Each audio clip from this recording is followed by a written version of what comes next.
Muito bem, voltamos a falar direto da página do Jornal Visão Espírita no YouTube e no Facebook para mais uma gota de Espiritismo, mais um Evangelho no Lar, a visita de Jesus à nossa casa. Vamos fazer o circuito completo, você junto conosco, esse é o nosso Evangelho no Lar. Eu sou Fábio Pereira, gravo o nosso Evangelho para a gente fazer juntos. Por quê? Tem gente que só professa fé espírita, é o único que professa fé espírita na casa, ou então mora sozinho, ou então tem dificuldade para ler em voz alta e explicar. Famílias sentam na sala, colocam no YouTube, na televisão e aí fazem o Evangelho conosco. Esse é o objetivo, tá? Facilitar a vida para quem tem uma certa dificuldadezinha para fazer o Evangelho. Minha água já está aqui, você também separa a sua água aí para ser fluidificada durante o Evangelho. No final tem só a oração final com a magnetização nossa, né? Utilizando-nos como instrumento, os mentores fazem a finalização da fluidificação da água. É assim que acontece, tá bom? Nós vamos fazer a oração inicial, depois vamos fazer uma leitura edificante. O livro que nós estamos usando é o Segue-me, de Emmanuel por Chico Xavier. Hoje caiu o tema Força, que fala sobre o amor de Jesus. Depois nós vamos ler explicado, depois nós vamos para o Evangelho. Caiu hoje o capítulo 15, Fora da Caridade não há salvação. E o item que caiu é Necessidade da Caridade, segundo São Paulo Apóstolo, certo? É aquela carta aos Coríntios, ainda que eu falasse a língua dos homens e dos anjos, tal e coisa e tal, a gente vai ler e explicar também. Final, a oração final, com a fluidificação da água, e é assim que vai acontecer, tá bom? Bom, vamos lá? Elevemos o nosso pensamento então até Jesus. Como faz isso? Pensar no rosto de Jesus como nós imaginamos que ele seja. Senhor Jesus, querido mestre e amigo, Deus Pai Todo-Poderoso, benfeitores espirituais, mentores que nos acompanham, seu Calixto, Dona Zélia, seu João Leão Pita, seu Joaquim, seu Romeu, seu Alexandre, doutor Agripino, nosso guia espiritual, nomeando o meu, seu Otávio, cumprimento a todos os demais, seu Caibar, sua equipe de Alvorada Nova, seu Bezerra de Menezes, seu Allan Kardec e seu Agostinho. Elevamos o nosso pensamento, Senhor Jesus, mais uma vez até o Senhor, agradecendo por tudo de bom que nos aconteceu na última semana, agradecendo também por tudo de ruim que não aconteceu na última semana e, claro, agradecendo por tudo de ruim que aconteceu durante a semana, porque assim já foi, já passou, já não devemos mais, já é passado, né? Então isso é muito bom, termos podido deixar para trás mais esse equívoco que cometemos outrora e que agora colhemos. Muito obrigado por essa colheita, Senhor Jesus, e que se ainda não temos necessariamente o controle sobre isso, sobre esse sentimento de satisfação de ter podido quitar um débito, pedimos que o Senhor nos ajude, por acréscimo de misericórdia, a entender que é para o nosso bem e que já foi, já passou. É isso. No quesito pedido, Senhor Jesus, além desse que acabamos de formular, pedimos também que o Senhor não olhe as nossas imperfeições, mas a fé que trazemos no coração nesse momento, desejo de servir, desejo de ser útil, para podermos ser instrumentos da sua paz, embora muito limitados, mas instrumentos também na interpretação e na leitura do Evangelho que nós estamos fazendo hoje, do Evangelho no Lar. Pedimos, Mestre, esse acréscimo de misericórdia, porque sabemos que o Senhor não desiste da gente e é outro motivo de muita gratidão no nosso coração, saber que o Senhor não desiste da gente, saber que o Senhor está aqui, apesar de ser quem a gente é, ou seja, apesar das nossas imperfeições. Sendo assim, então, Mestre, sabedores da sua presença em meio a nós, damos por iniciado o nosso Evangelho com muita gratidão no coração e com uma visita ilustre na nossa casa. Obrigado. Que assim seja. Então vamos lá. Força. O livro Segue-me sempre tem um trecho do Novo Testamento e depois a explicação de Emmanuel. Hoje o trecho é de João, capítulo 15, versículo 12, e é: o meu mandamento é esse, que vos ameis uns aos outros, assim como eu vos amei. Essa frase está naquele discurso final, né, no capítulo 15 de João, retrata a ceia, que depois foi chamada de Santa Ceia, a ceia antes de Jesus ser preso, que ele ia ser crucificado. Foi aquele último momento que Jesus está junto com os discípulos ali, fazendo a ceia da Páscoa. E aí ele está explicando exatamente isso. Olha, como o Pai me amou, me enviou para ser aqui o guia e modelo de vocês, façam como eu. Assim como o Pai me amou e eu amei o Pai, nós somos um. Assim como eu vos amei, se vocês se amarem entre vocês, apóstolos, e entre vocês, humanidade, eu também estarei com vocês. E o ponto é, como amar? Então Jesus não deixou margem para interpretações.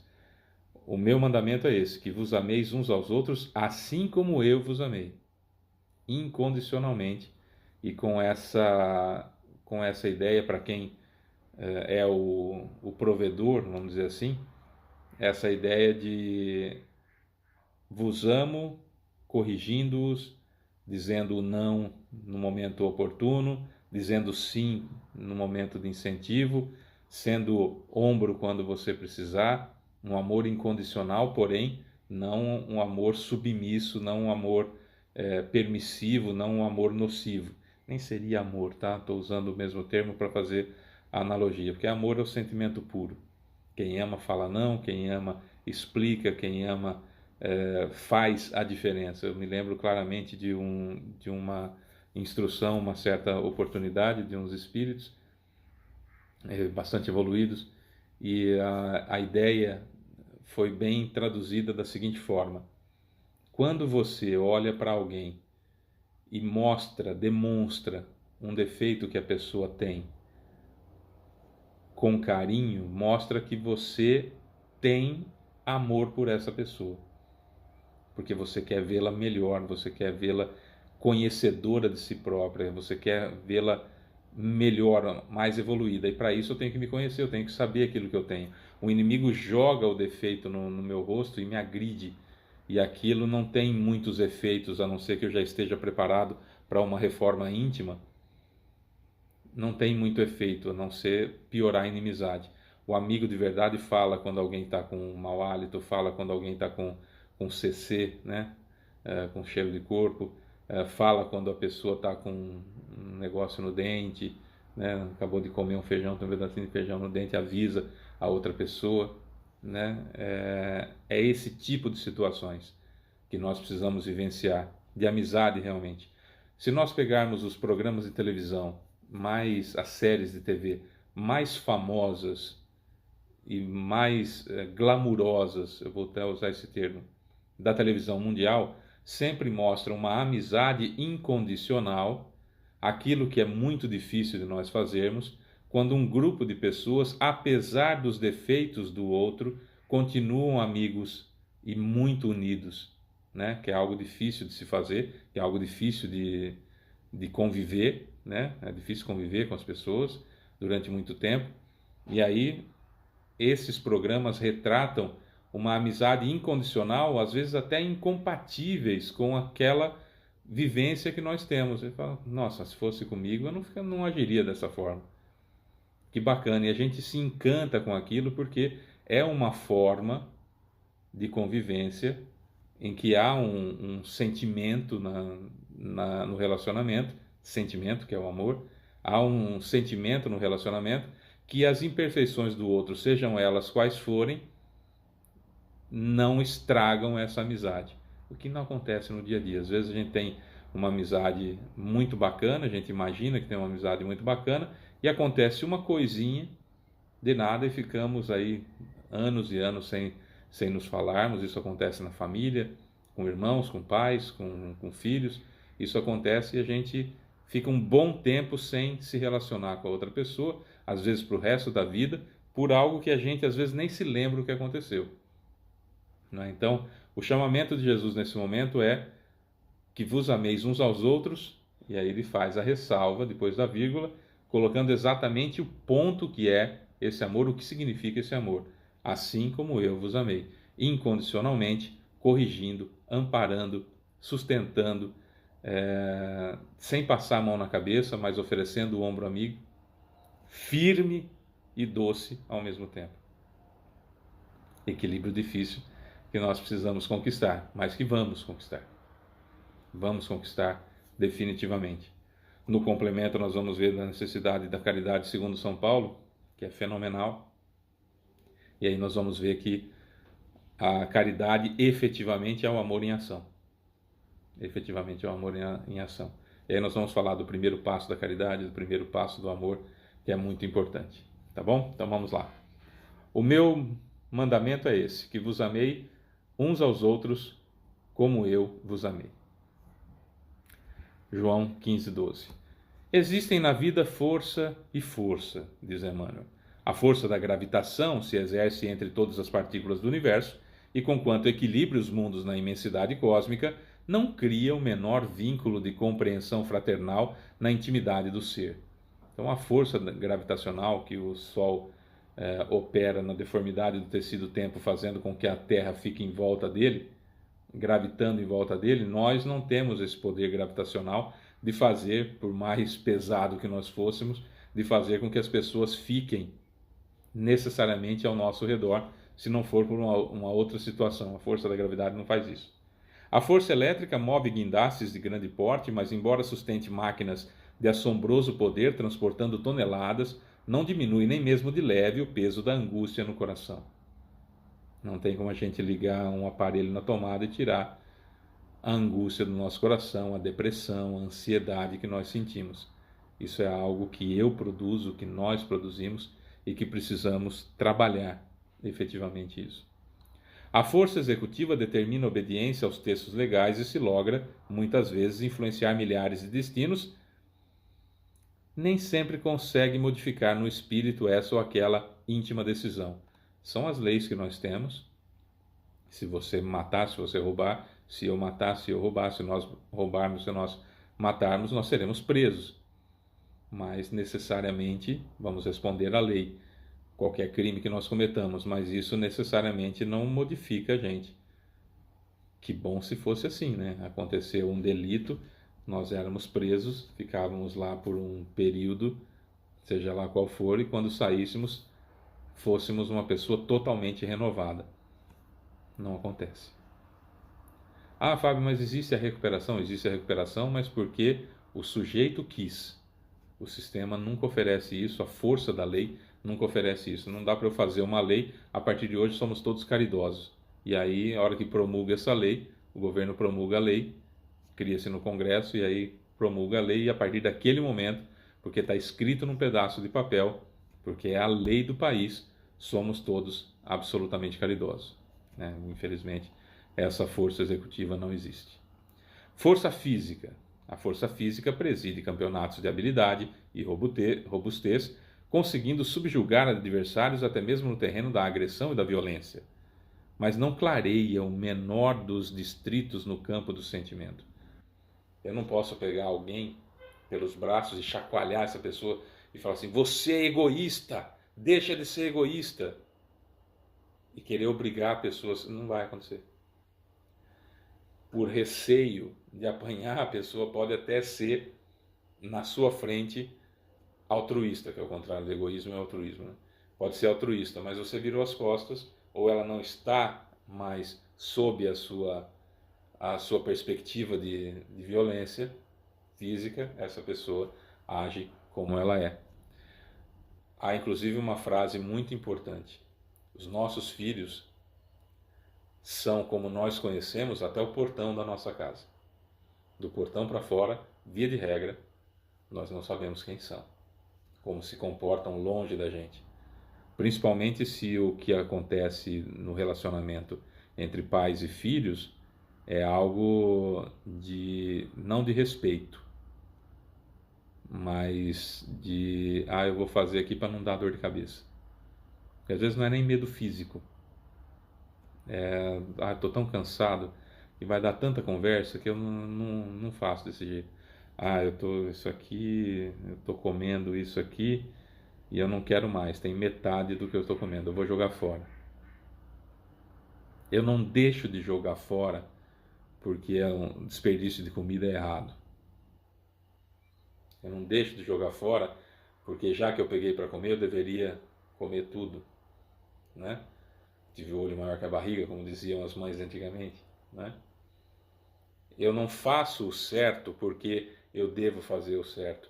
Eu não jogo fora porque senão vai dar uma conversa E aí vão falar comigo, aí vão sentar comigo, vai repetir tudo aquela coisa. Nossa, não aguento mais, é um parto toda vez, é aquela conversa. E aí não faz. Está educada a criança? Não, não. Quando ela sai do portão para fora, ou seja, quando ela vai na escola, quando ela vai trabalhar, enfim, quando vai na vida adulta, etc, etc, essa pessoa vai fazer o que ela quiser, porque já não tem mais aquela ou violência dos pais, ou aquela severidade dos pais, ou aquela coisa chata de pais inconvenientes que ficam ali falando, falando, falando, falando, recriminando, enfim, criando toda uma situação embaraçosa. Então, para evitar isso, a gente não faz. Quando está longe dos pais, aí faz o que quer, né? Então, essa é uma situação bastante complicada. A força física ou a força de imposição, ou a chatice mesmo, essa toxicidade, né, fraterna dos pais, ela não muda a pessoa. Não muda a pessoa. Na sua frente ela até não age daquela forma. Na sua frente ela não age daquela forma. Estando longe de você é onde acontecem as grandes barbaridades. Nós vemos, por exemplo, muitos casos dessa forma, em que a pessoa tem um problema com obesidade. Nós conhecemos vários casos assim. Estamos falando de obesidade mórbida, tá? Então, estou falando de exemplos distantes da nossa realidade. Obesidade mórbida, realmente. Que os pais até chegam e conversam com a gente e falam assim, mas não sei como que engorda tanto, porque já fiz todos os exames, mas não come, senta na mesa com a gente, come um pouco mais só, mas nada que justifique tudo aquilo. Porque o olhar de recriminação, a conversa, o papo chato, aquela situação tóxica que os pais vão criar para o sujeito, ele então se segura perto, mas esconde lanche, esconde chocolate, esconde comida no quarto, e quando está sozinho, quando não está à vista dos pais, então ele come desesperadamente. Então vai jantar, às vezes recebe visita em casa, vai jantar, come basicamente a mesma coisa que todas as visitas comeram. Quer mais? Não, obrigado, tô satisfeito. E você fala, como é que pode estar gordo desse jeito se não come, né? E fica ali com a gente um bom tempo e tal, tal, tal, tal. No quarto está escondido a comida. Então aí longe dos olhos perscrutadores, longe dos olhos tóxicos, come, se empanturra e mata a fome e come até mais do que precisaria. É aquela situação terrível que nós conhecemos casos assim, que são graves, e é difícil você chegar para a pessoa e falar, olha, sua força tóxica está prejudicando ainda mais a pessoa, porque é um olhar que você dá na hora que vai pegar uma comida, que incomoda, é um jeito de falar, é uma insinuação que faz, é o tempo todo pegando no pé. Aí a pessoa faz o que deve fazer, perdão, o que quer fazer longe dos olhos. Isso vale para comida, isso vale para comportamento ético, isso vale para comportamento sexual, isso vale para todas as situações. A força física, a força de imposição hierárquica, no caso de pais para filhos, não resolve. De filhos para pais, não resolve. De irmão para irmão, não resolve. O que envolve é o amor com exemplo. Amor com exemplo. Toda vez que há uma recriminação, toda vez que há um julgamento em que a sua força é maior por uma situação qualquer, não resolve. Não resolve. Não clareia o menor dos distritos no campo do sentimento. Infelizmente. É uma equação difícil. A força das forças, porém, é aquela que sublima os astros e alimenta motores para o bem, que encaminha a autoridade para a misericórdia e aciona os braços no serviço aos semelhantes, a única que penetra a alma e lhe orienta os impulsos na direção da felicidade e da paz, da elevação e do entendimento, é a força do amor. É a força do amor. Fábio, mas eu converso com meu filho. Eu falo com todo o amor no mundo. Tá? Naquele momento que você está conversando com todo o amor no mundo, ele pode até sentir. Mas e o restante das 24 horas do dia? Daquele dia mesmo que você conversou, como foi o seu comportamento? Quão tóxico foi o comportamento nas 23 horas do dia e só 1 hora teve aquela conversa boa de amor externado? É esse o ponto. Nós somos a soma do que fazemos todos os dias, a cada instante. É a soma de cada momento. É a soma de cada momento. Por isso que os antigos diziam, trazendo para o campo do matrimônio, os antigos diziam assim: olha, você só conhece uma pessoa depois de comer um saco de sal com ela. Imaginando-se pitadas de sal na comida, um saco de sal. Na época,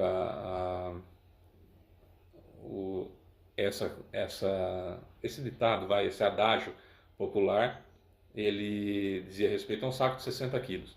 Então, um saco de 60 quilos, você imagina quanto tempo não demora, né? Você vê quanto a gente gasta de sal, quanto tempo não demora para a gente comer um saco de sal junto com aquela pessoa. Isso significa a convivência é que vai fazendo com que a gente conheça a outra pessoa. Porém, no entanto, contudo, todavia, esse mesmo período de convivência faz com que a pessoa nos conheça. E nós estamos preparados para nos ver através do olho da outra pessoa? Por isso que o Espiritismo tem a resposta à pergunta de como evoluir mais rapidamente nesse mundo. A resposta dos imortais é: conhece-te a ti mesmo. Um sábio da antiguidade já vos disse: conhece-te a ti mesmo. A frase atribuída a Sócrates, que viveu 400 anos antes de Cristo.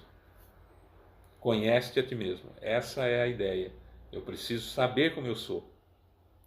Porque via de regra a gente fala assim: nossa, eu sou assim, eu faço isso, eu faço desse jeito, eu faço daquele jeito.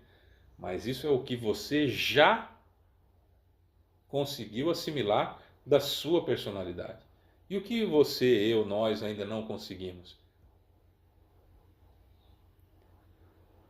E o pior, e muitas coisas são defeitos que nós já identificamos e a gente se gaba disso ainda. Fala: não, eu sou assim mesmo, viu?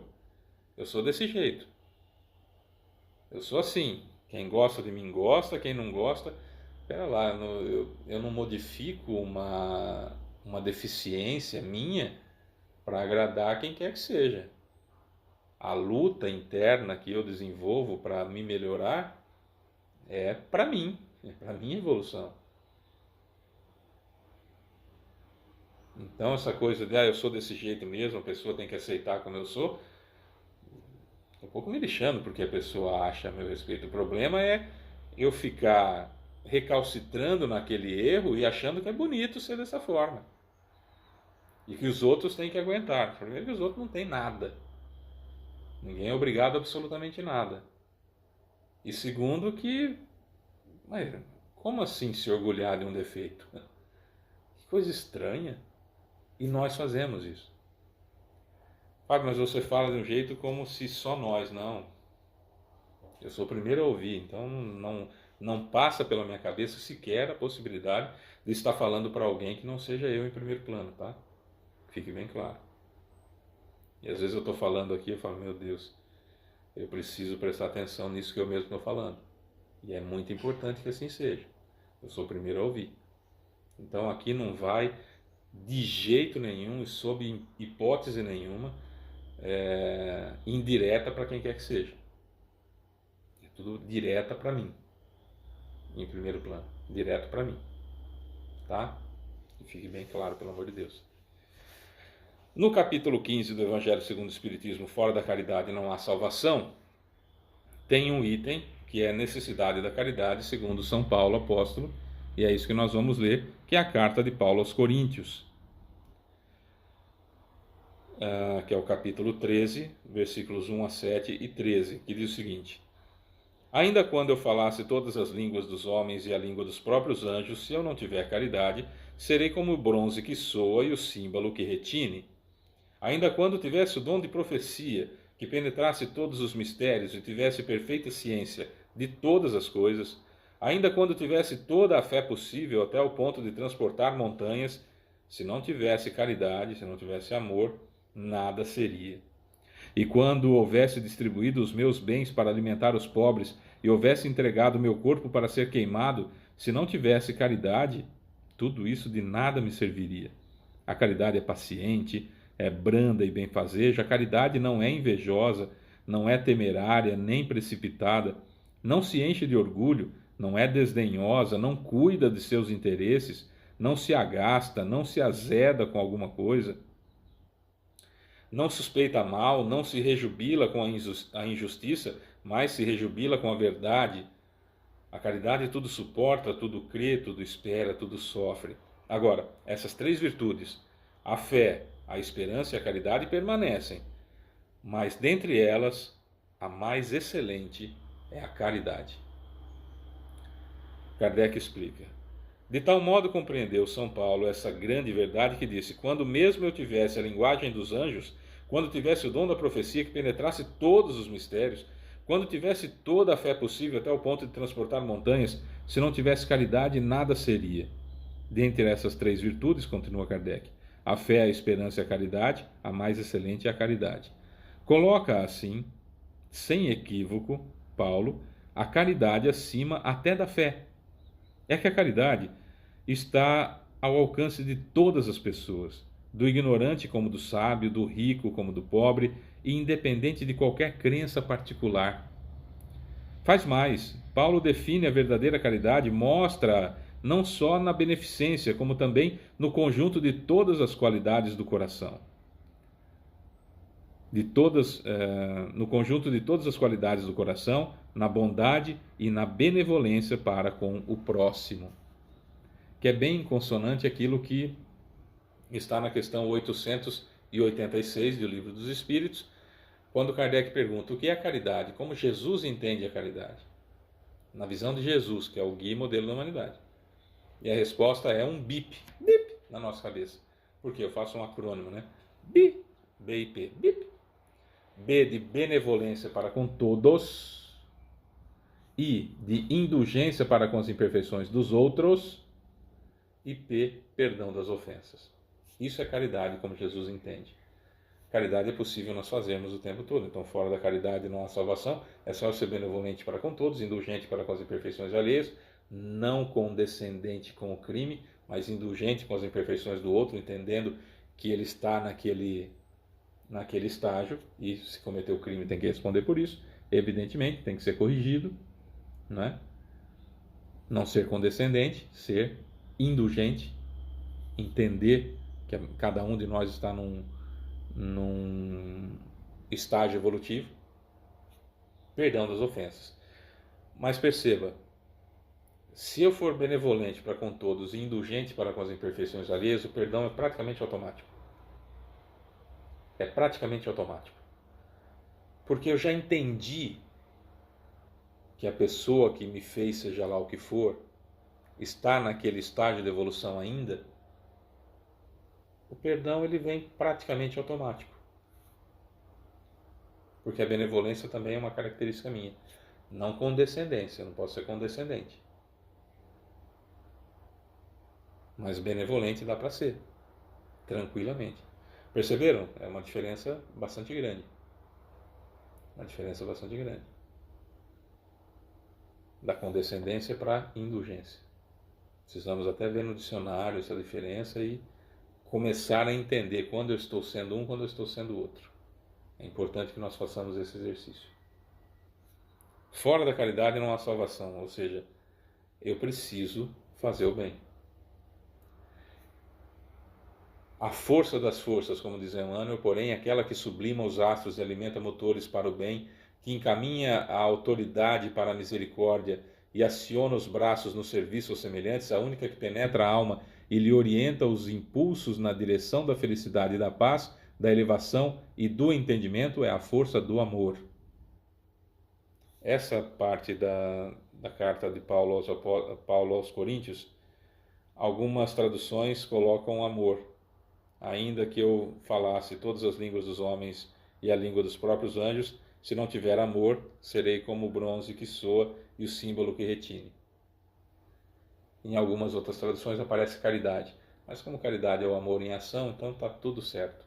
Se você entende amor ou se você entende caridade, se você leu amor ou se você leu caridade, está tudo no mesmo bojo. Principalmente porque o primeiro passo da caridade, segundo Emmanuel, o primeiro passo da caridade é a cortesia. O primeiro passo da caridade é a cortesia. E o primeiro passo do amor, ainda segundo Emmanuel, o primeiro passo do amor é a gentileza. Gentileza e cortesia estão muito próximos. Se confundem em muitas situações. Fábio, eu não sei como fazer a caridade. Seja cortês com as pessoas. Fábio, eu não sei como amar. Seja gentil. Como eu vou ser gentil? Dá para eu ser gentil sem ferir a outra pessoa com o meu amor? Dá.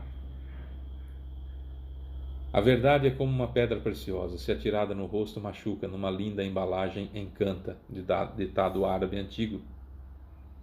Precisamos continuar entregando a pedra preciosa para a pessoa, mas dá para colocar numa linda embalagem, não sendo condescendente, não sendo falso, mas colocando numa linda embalagem. Então dá para fazer. Fábio, eu ainda não consigo. Se tem o ainda na frase, está ótimo. Porque se tem o ainda, não consigo ainda, significa que você está tentando. E isso é um objetivo da nossa vida, é fazermos, repetirmos, até que consigamos fazer. Há uma ideia, não sabemos nem se é verdade ou se é mais um mito que foi criado, de que, via de regra, os americanos não são necessariamente, os estadunidenses, não são necessariamente mais inteligentes do que o resto do mundo. O que eles têm é uma aplicação muito grande, semelhante àquilo que acontece com os chineses, uma aplicação muito grande e uma determinação em cima daquilo que estão fazendo até que fique perfeito, ou próximo da perfeição. Não estou falando, por exemplo, que nós temos no Brasil 200 milhões de habitantes, arredondando para baixo, nos Estados Unidos quase 500, na China estamos falando de bilhões, né? 2 bilhões. Então, evidentemente que a quantidade de superdotados na China é maior do que nos Estados Unidos e nos Estados Unidos maior do que no Brasil. Não estou falando nesse sentido. Estou falando da pessoa comum, como eu, como você, nesses países, pela tradição, pela situação pela cultura, a palavra que eu queria. Insistem, até que fique bem feito. Ou próximo da perfeição. É assim que nós precisamos fazer também com a nossa evolução. Insistir, até que consigamos atingir o mais próximo possível da perfeição, daquilo que a gente entende por perfeição hoje. Porque quanto mais evoluídos, nós vamos entender melhor o que significa essa perfeição. Então estamos num planeta de provas e expiações, passando para a regeneração, com grandes oportunidades de autoconhecimento. E hoje a grande dificuldade do autoconhecimento é o nosso orgulho, a nossa vaidade, que é o mal do século XXI. Quando a gente descobre alguma coisa a nosso respeito, a gente fica tão chateado que a gente é daquele jeito, nos fere a vaidade de uma certa forma, nos fere o orgulho de uma certa forma, que ao invés de nós sermos gratos porque está sendo revelado para nós de mão beijada um defeito, uma dificuldade, uma mazela nossa, uma tendência, uma má inclinação nossa que a gente não percebeu, a gente fica chateado com quem foi o artífice, foi o intermediário do meu autoconhecimento. A gente fala tanto de autoconhecimento e quando chega a visão que outras pessoas têm da gente, a gente fica magoadinho, a gente fica chateadinho. Isso acontece comigo, provavelmente deve acontecer com você também. É algo que a gente precisa combater e estamos tentando nos conhecer o suficiente para que quando chega essa informação, olha, você é desse jeito, eu não deixe, eu não deixe o meu orgulho falar mais alto e tento, né, meu pensamento vem assim, vai pro inferno, você tem muito mais defeito do que eu, vem falar do meu, seu idiota, vem tudo isso aí, a gente fala assim, pois é, né? Todos precisamos evoluir. Ou então, uma frase teoricamente característica de nós brasileiros, complicado, né? Dá vontade, o ideal seria só isso, complicado, né? Analisar e ficar com aquela dor, porque se autoconhecer é muito difícil.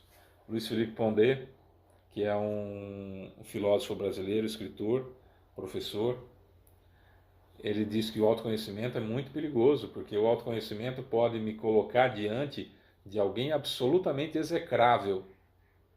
E qual é a minha estrutura diante disso? Como que eu vou reagir sobre isso? Por isso que eu coloco, agora são palavras minhas, a importância da religião no autoconhecimento.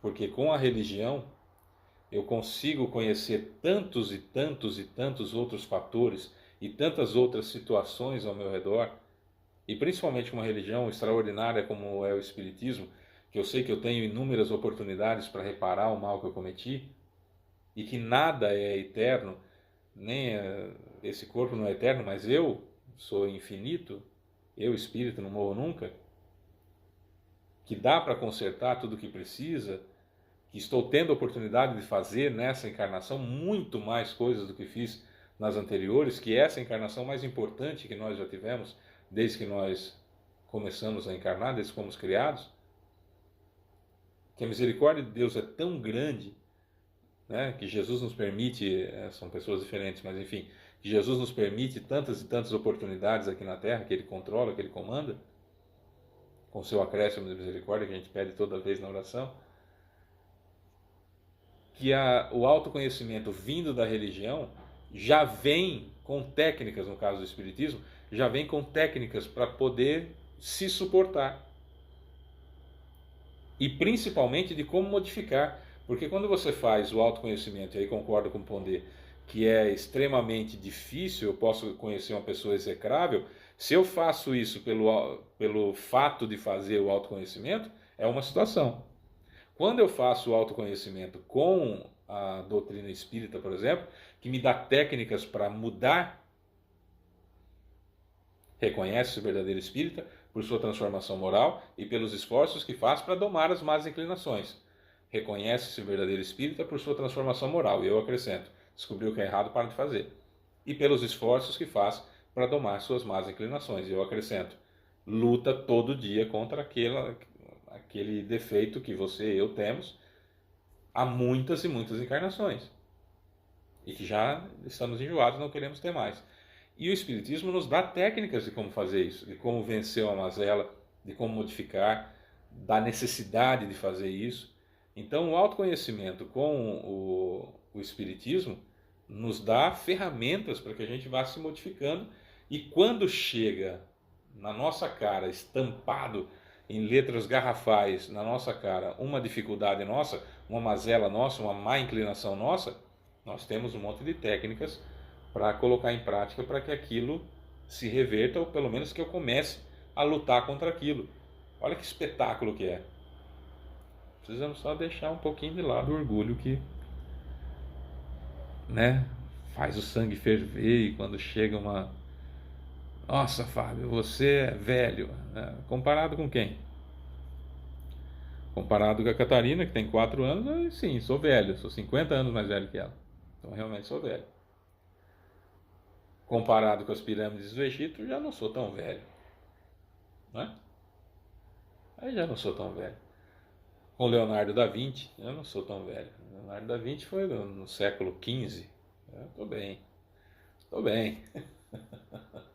Aliás, eu vi uma inteligência artificial essa semana que recriou o rosto do Da Vinci, recriou o rosto do Van Gogh, de Mozart, Beethoven, né?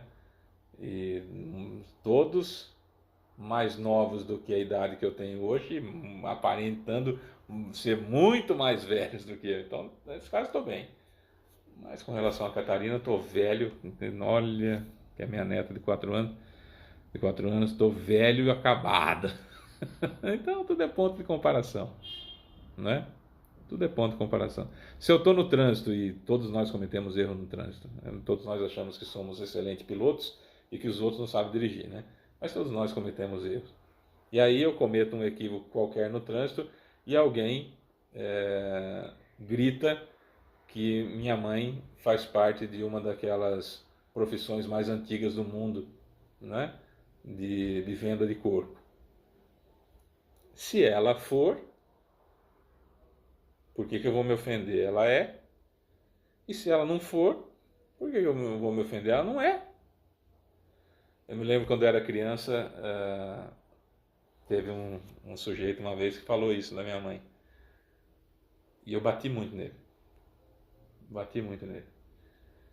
E quando passou o tempo, eu ouvi essa frase: se o que a pessoa falou é mentira, por que você se ofendeu?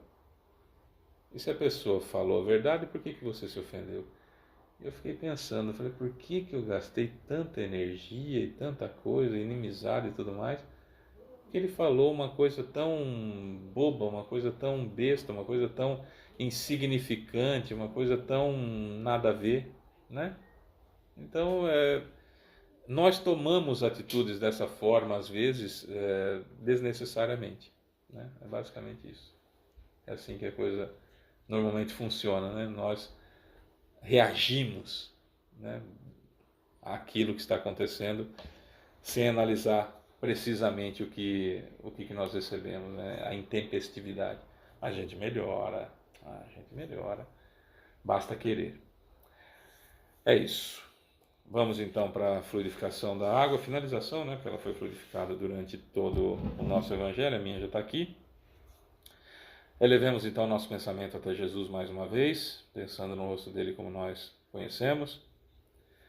Senhor Jesus, querido mestre e amigo, Deus Pai Todo-Poderoso, benfeitores espirituais, mentores nomeados e não nomeados que estiveram conosco, seu Otávio, meu guia espiritual, cumprimentando todos os demais, seu Caibar, sua equipe de Alvorada Nova, seu Bezerra de Menezes, seu Allan Kardec, seu Agostinho, nosso muito obrigado a todos e a cada um de vocês por terem estado conosco, principalmente ao Senhor Jesus, pela visita que o Senhor fez a nós, muito obrigado pelo carinho. Pedimos ao Senhor mais uma vez esse acréscimo de misericórdia para que a água seja finalmente fluidificada, utilizando o nosso magnetismo, nosso fluido animal. Notadamente essa, Senhor Jesus, e cada um de nós fazendo o seu pedido individual para as pessoas que gostaríamos que recebessem o refazimento perispiritual, corporal, inclusive se for possível, psicológico, enfim, as benesses que essa água fluidificada pode causar.